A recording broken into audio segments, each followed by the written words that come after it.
Today marks a sad day for reggae music fans as we mourn the passing of Peter Morgan, the lead singer of the renowned reggae group Morgan Heritage.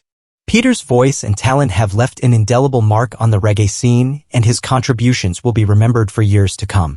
One of Morgan Heritage's notable songs, You Don't Have to Dread to Be Rasta, carries a powerful message about the Rastafarian lifestyle.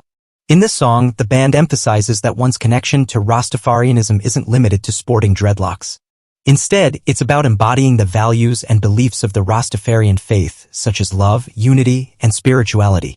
This anthem speaks to the inclusive nature of Rastafarianism, encouraging listeners to embrace its principles regardless of their outward appearance.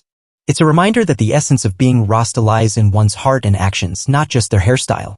As we reflect on Peter Morgan's legacy and the impact of Morgan Heritage's music, we're reminded of the timeless messages they've shared with the world. Peter's voice may have been silenced, but his spirit and the music he created will continue to inspire and uplift generations to come.